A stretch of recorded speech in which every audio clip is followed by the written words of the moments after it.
Women, Season 1, is brought to you by the Kitty Rose Lifestyle, The Next Chapter, Black Women Matter, Pin AI, and NetHub.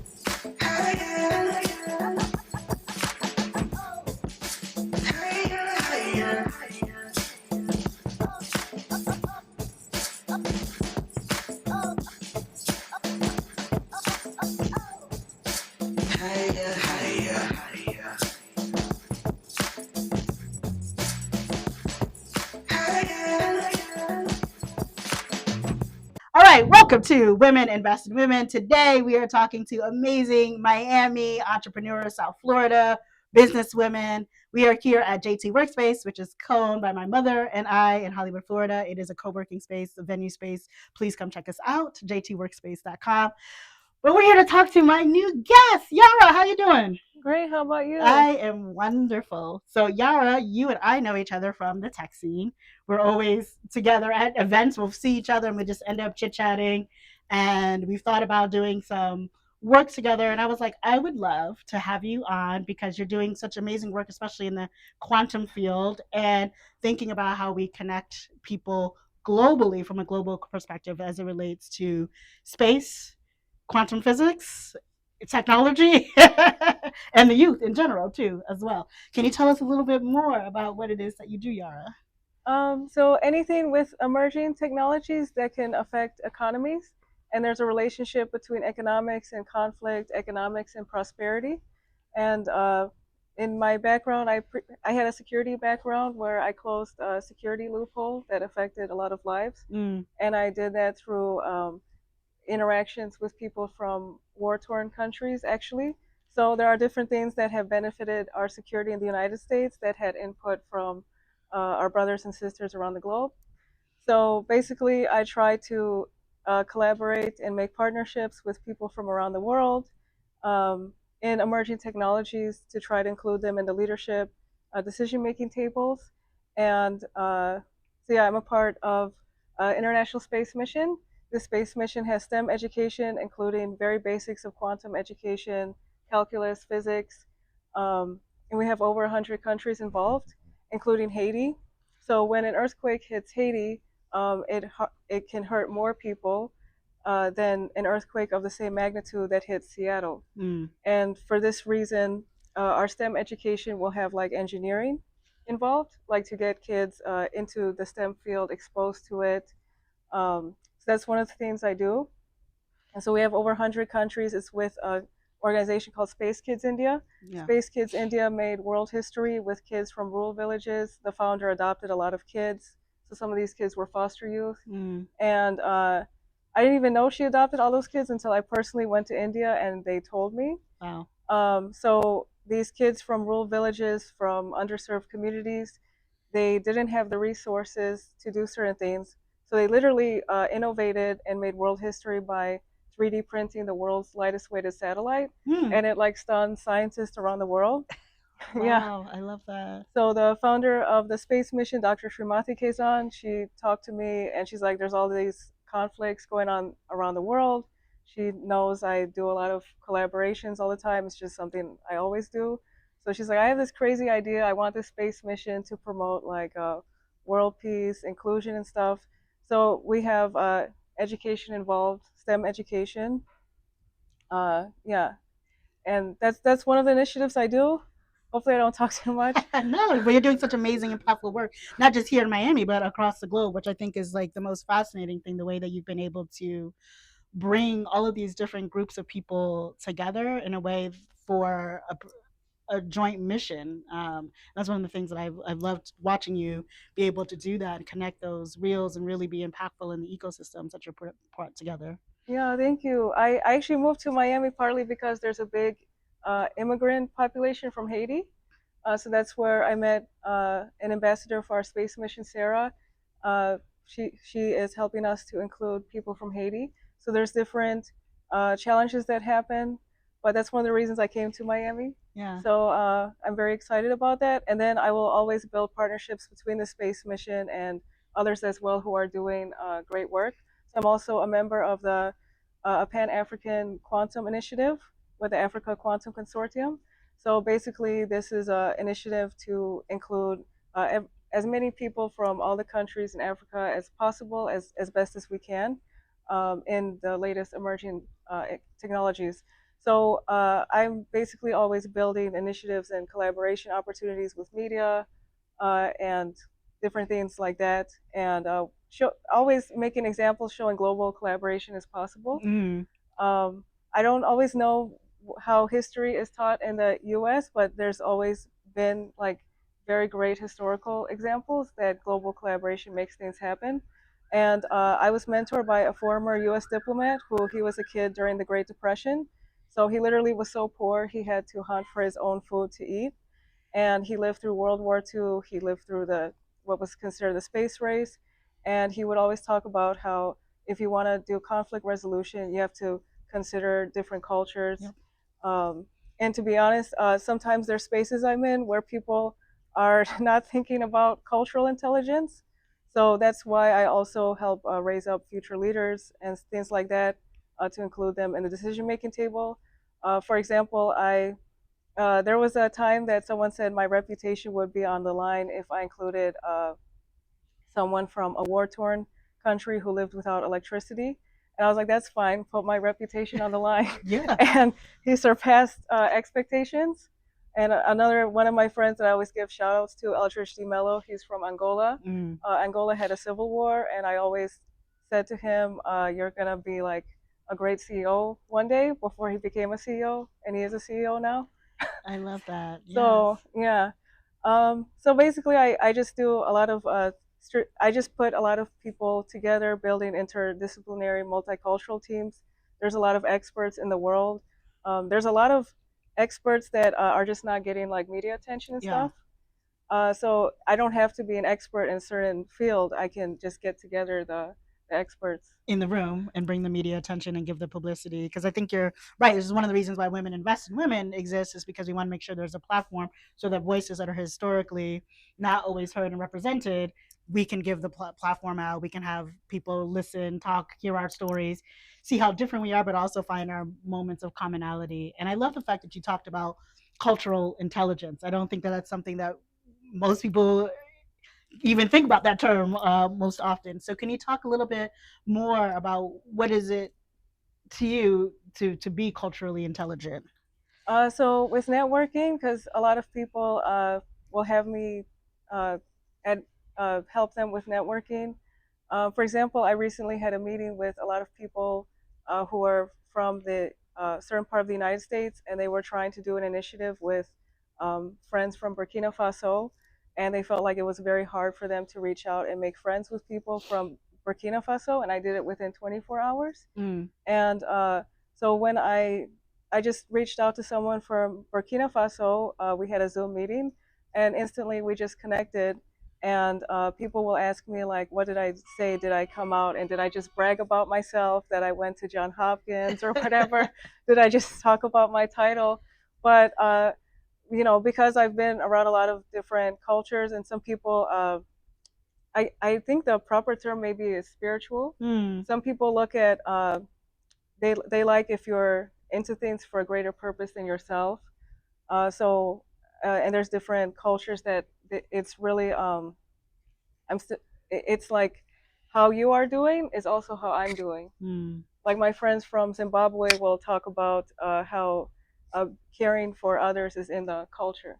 So if there are some there are some networking events I'm sure you've been to where like you might show up and be like, I'm this, I'm that, and you have to be very confident, like I have this high position, high title, Mm. but that doesn't work everywhere. Yeah, that's a good point. Yeah, it you don't doesn't. you don't want to talk to certain people and just be like, I'm this, I'm that, and you because it may come off as a just it's not good taste. Insincere or something, right? People don't want to necessarily connect with you. Yeah, like some people value humility, Mm. and you have to be careful in some parts of the world not to come off as arrogant. Yeah. So you don't want to.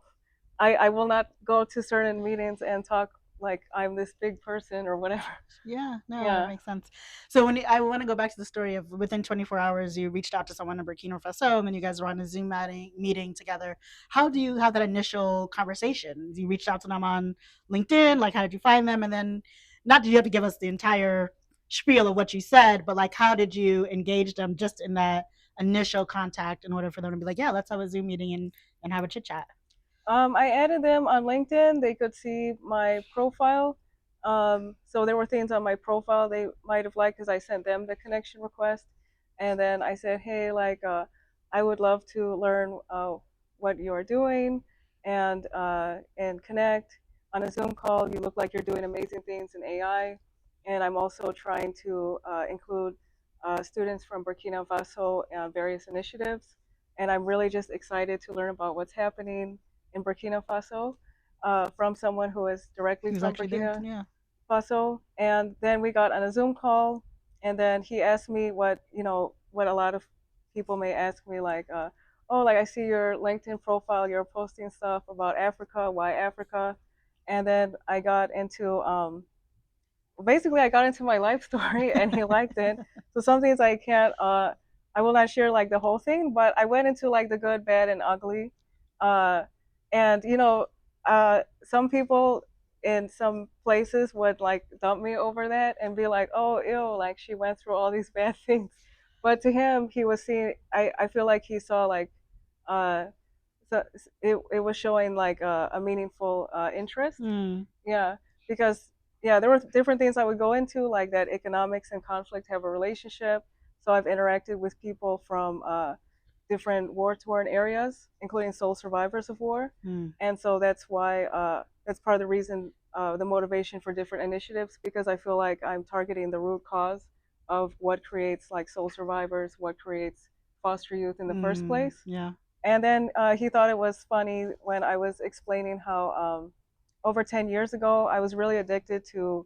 I've always, just when I wake up and before I sleep, I'm always thinking about what's happening around the world.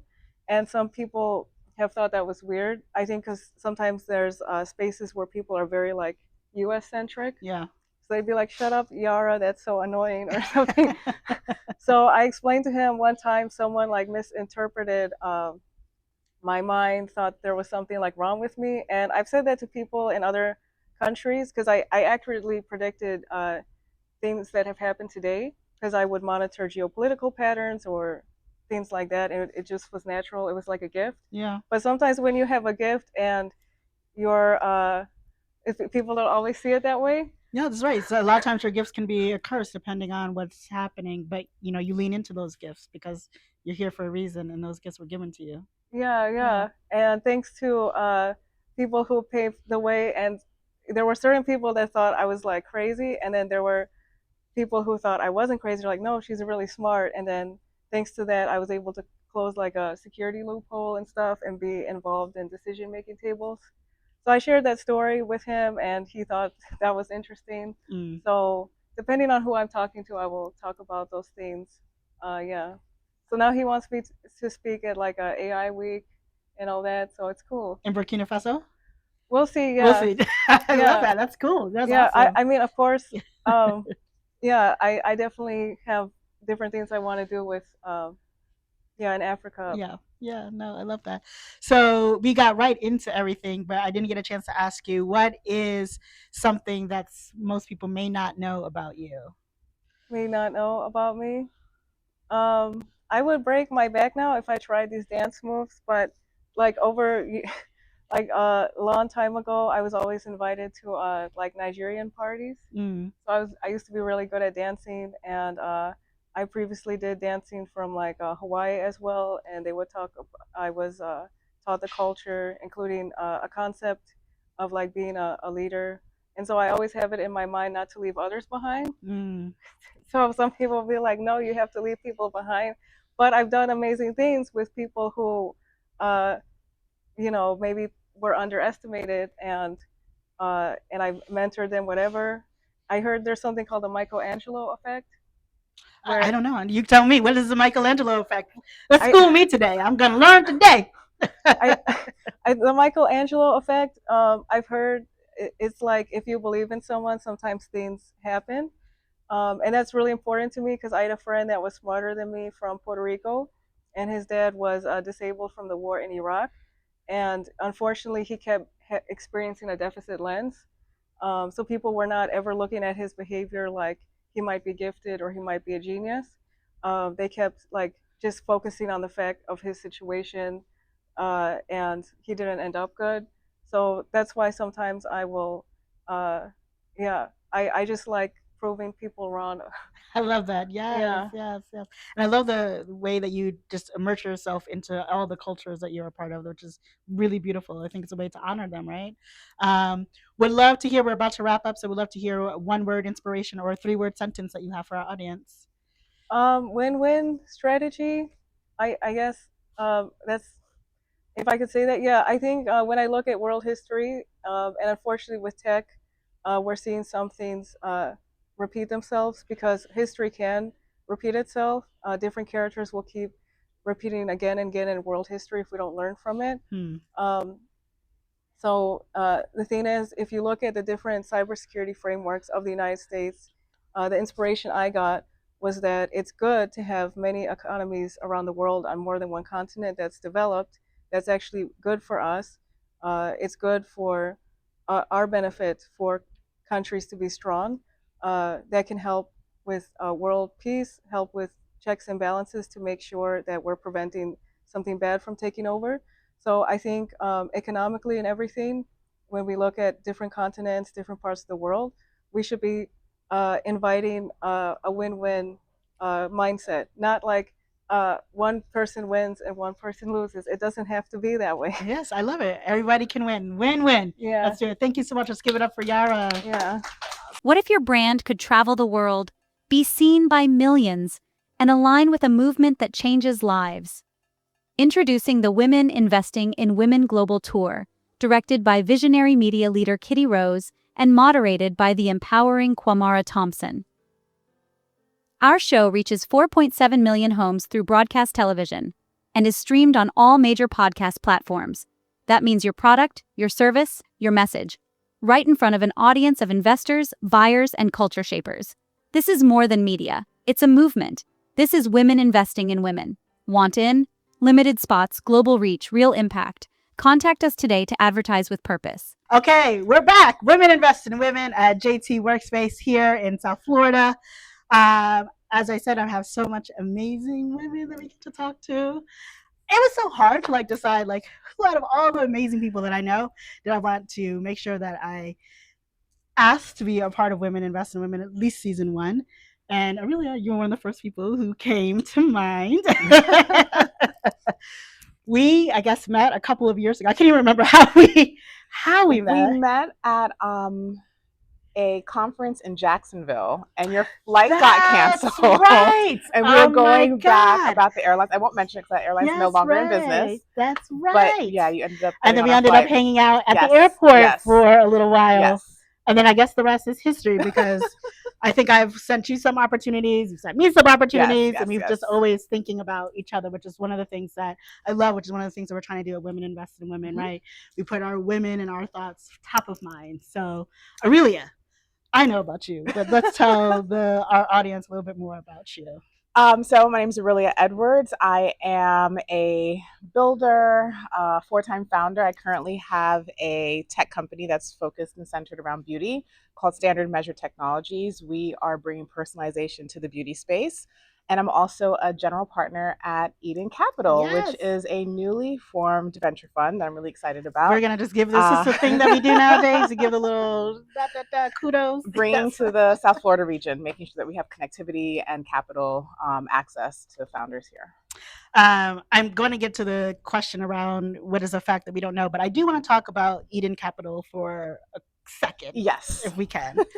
In the sense that, you know, during the pandemic, there has definitely been a shift, and Miami has been coming up as a tech hub, as an entrepreneurial hub. But then we always get the pushback, but where's the money? How can people get funded? Do people need to leave Miami, get funded, and come back? I mean, and so I love the fact that you and your partners have kind of come together and are saying, we're gonna try to solve this problem or come up with a solution. Can you just talk a little bit more about that? Right. So as a founder, I'm originally from South Florida. I went to FIU, then moved to New Jersey for graduate school, and then came back right around the pandemic and started building out Standard Measure. And yes, there's been a lot of marketing around Miami being the next tech hub. I think it worked well during COVID because Florida was an open state. So we had a lot of people coming to South Florida because, number one, it was, easy access. It was open, but then there was this narrative about come to Miami. We're going to be the next Silicon Valley. And number one, the marketing also around VC is also very loud as well. So you have all these founders emerging on this beautiful city. You also had a lot of investors coming from the West Coast and from the New Yorks and the Bostons and Chicagos to South Florida. But then the message on the ground floor was like, we don't get it, right? The investors weren't seeing founder alignment. Founders weren't getting access to capital. A lot of my friends were like, this is BS. We're out. We're leaving. And I'm like, no, there's rich value here, but something's not clicking. Yeah. And as a founder for myself, I ended up getting my first check in Reno, Nevada. So I went out to the West Coast, got my first investment, and realized that the narrative isn't that there's no support for founders. The narrative is really the investors here don't understand the ecosystem. Because seeing how investors invested on the West Coast, it didn't click with how the investors invested here. We're a little bit more conservative. And if anyone knows VC is not a conservative sport. It's very risky. And so in my conversations with the network, I actually came back and spoke on a panel, and I was very vocal about the disconnect that I saw. And it wasn't that we needed to change the founder mindset or that founders needed to do anything different to fit the investors. The investors needed to think differently. We needed more education, and we needed a different approach to how we invested here, a more I would say risk adverse type of investment vehicle. And that's what we're building with Eden Capital. We're introducing a new investment vehicle that's a hybrid that gives investors more access to liquidity in a shorter amount of time, but also is really founder aligned so that founders can build the companies they want to build, prioritizing profitability over growth and still getting amazing venture returns because we're creating access in this middle market. Over 35 million small businesses are started, but only 0.04% are venture scalable. That leaves a lot of money on the table. And of those small businesses, about 40% of those are female-owned companies as well. So we're being very intentional about where we're allocating capital and really catalyzing the region here in South Florida, not just Miami, but Broward and West Palm Beach as well. I mean, we're definitely a tri-county region. And once we get it right here, we can rinse and repeat in other markets. I love that. So, when you're talking, it reminds me of another investor friend of mine who's like, I love investing in mom and pop shops. Like, give me the laundromats, find the people who got the parking garages, the car washes, etc. Is that kind of also a part of the market that you guys are thinking about, or is it more really tech aligned or scalability aligned? So it's interesting. We found a really interesting alignment with like service-based businesses that are incorporating AI and agentic models that can help them scale faster. So those are the type of businesses we're looking for. Businesses that are profitable, that are growing sustainably, but may not be a good fit for traditional loans from a bank, right? There's still a need for VC. So we're not coming in to say, hey, VC is bad. VC is needed, but there are a lot of companies that it's just not a good fit for. And those are the companies we want to support. I love it. So you're an entrepreneur, now turned investor. Correct. Well, I'm wearing both hats. You're wearing both hats currently, and as do I. So I'm an entrepreneur and angel investor, and I find that, especially I find that women tend to do this quite a bit: entrepreneur and investor at the same time. I mean, if you want something done, you give the busiest woman the job to do, and they will get it done. And then we'll get it done. We'll make it happen, right? Oh my God. We just do the darn thing. Okay, so before we go into your entrepreneurial journey, et cetera, what is something that most people may not know about you? I love adventure, and that's one of the values for our company is be adventurous. So in my life, I've gone skydiving, I've whitewater rafted, I've hiked a volcano, I surf, I ski, water ski. and then like regular ski on ski I love it. slopes. She's like, oh, that regular skiing thing that y'all do over there. It's funny because when you think of skiing, everybody thinks of the snow, but like water skiing is really hard. It looks hard. It's very hard, and normally you do it on like a lake, which is like flat water. The first time I water skied was on an ocean. I don't know what these people were thinking. Like, oh yeah, you can do it. Yeah, it took me like 2 days to stand up, and then my abs hurt for like a week later. But oh my God, a lot of fun. So I love adventure. As I get older, I have to be more considerate about what I do. I just came back from the Bahamas and I did that flow rider thing, which is not surfing, and fell. And then the next day I'm like, ooh, my hip feels feels a certain type of way. I don't bounce the same way that I used to. So I need to be a little bit more mindful. But yeah, definitely love something extreme that gets the adrenaline pumping. How is skydiving? My mom keeps talking about how she wants to jump off the plane. I'm like, you know what? It's amazing. And if you don't like roller coasters, I would say you'd probably like skydiving because there's no reference point. So you don't know how fast you're going until you look at the video. Oh. You really just feel free. I think the scariest thing is if you don't go first, seeing the person in front of you just like disappear. That would be it. That and the rickety plane they usually take you up my God, the rickety plane are the two things. But if you're the first person to go, it's just it's an amazing experience. Oh my God. Okay. Yeah. I actually hate roller coasters, so maybe I should go skydiving. They don't feel the same. It's two totally different feelings. You're just like free floating, huh? You're free falling. Yeah. Oh man, that sounds exciting. Okay, entrepreneur, let's talk about the beautiful and the ugly in the journey. The hardest part about being an entrepreneur is getting out of your own way and getting out of your head, right? There's a lot of self-talk that we do to like, don't tell anybody because they're going to steal our idea. So you keep it in. And then like 2 years later, you see as seen on TV and you're like, wait a second, I thought about that 2 years ago. So getting out of your own way, I think, is the hardest thing for us to do because that's not something that's taught to you in school. Yeah. Funding is always an issue, finding your community. So those are the things that I would tell founders initially. Try to overcome those first. Trust yourself, trust your instincts. Just start, like stop overthinking it. Talk about what you're doing so that you can build that community organically because people are really excited to help you. And I didn't realize that until I started talking about it. Yeah. Even if they couldn't do it, they always want to make the connection. Like, I know somebody, let me introduce you. And take those introductions because they're really helpful. You never know what road it will lead you down. The good, I would say, so I've been an entrepreneur for many, many, many, many years. A lot of it's service-based. I had an event planning company. I had a very successful in-home massage therapy practice. I'm a massage therapist. Yes, I remember that. Yes. I always say it's God's gift to me, to the earth, is my ability to be a massage therapist. Those hands you got. But it's an energy thing, really. I opened recovery centers for CrossFit gyms. So like I've done a lot of things, but building a tech company is very different. And that was never a goal of mine. I was just trying to solve my own problem. And in the process of asking a question, finding the solution, then like, okay, that's not the right solution. I ended up with this tech company. Yeah.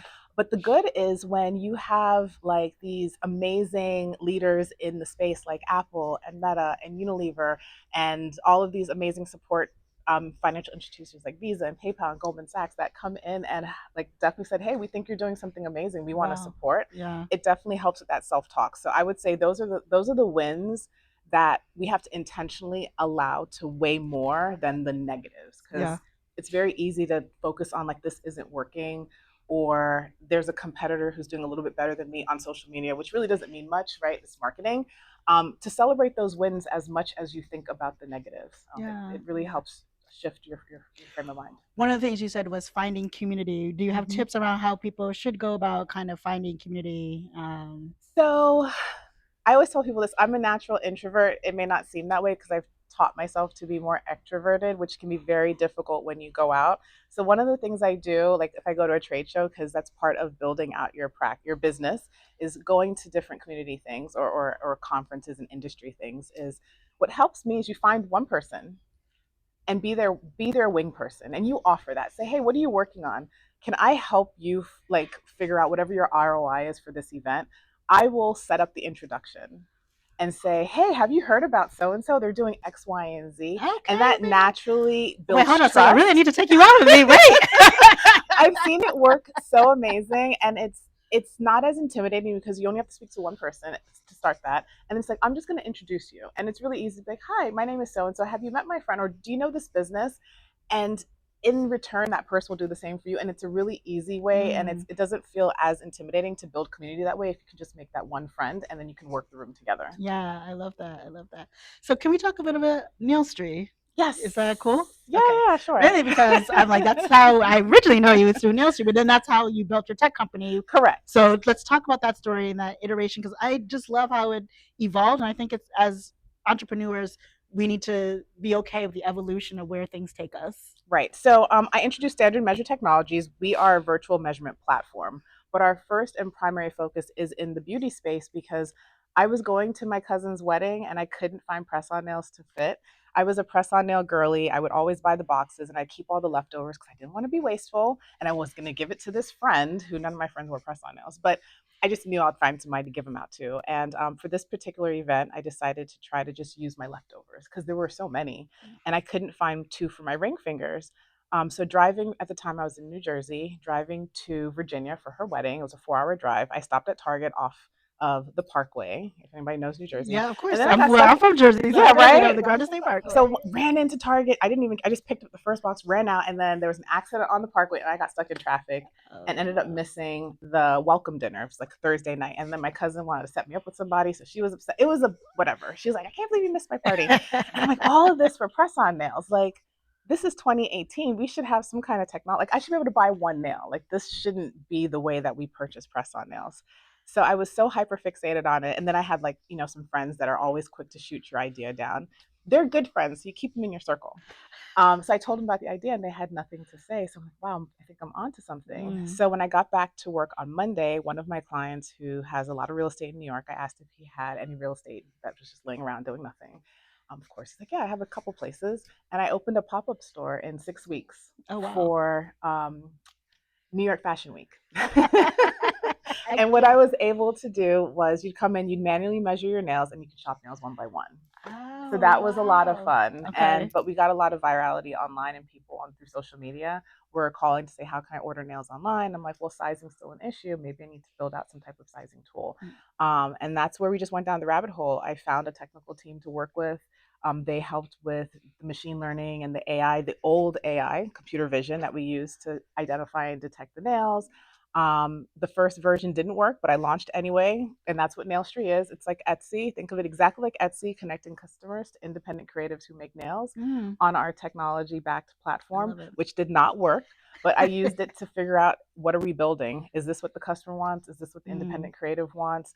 And used it to show my proof of concept to investors. We got the attention of Apple and went through Apple Entrepreneur Camp with this model. Again, that did not work. And I keep saying that to say that things do not need to be perfect. You just need to get your point across. And through that, I was able to bring on a new team. Then we got it to work. And then big companies started asking us just for the technology part. And that's when we isolated just the measurement platform from Nailstree, which is still an iOS app. And that's where Standard Measure was born because we knew there was life after just nails. So right now we're launching toenails and pedicures. We see spaces for medical devices for, let's say, prosthetic fitting for the hands and face. We see space in the jewelry industry with like better ring and bracelet sizing because those are big pain points. So we can see our technology and our approach to sub-millimeter precision really navigating these spaces in e-commerce and really bring personalization to the forefront. It's a sustainable way to shop and it really identifies with today's target audience. I'm so excited about this, especially the pedicure piece. I'm like, yes, honey, yes. Thank you. Oh, man. So we're going to wrap up. What is one word inspiration or 3-word sentence that you have for our audience? I like to just say, just show up. Like that's really the thing. When you just show up and do a little bit every day, the best version that you have to offer, when you look back 6 months, 12 months, 24 months, you're like, wow, I actually did the thing. But if you don't show up, then it takes you a lot harder to get to that point. So just get up, even if it's just respond to one email, you did something. So just showing up is really important. I love that. Thank you so much. Let's give it up for Aurelia. Yes. Thank you again for Women Investing Women. And when we come back, more amazing Miami women entrepreneurs. Yay! Or South Florida.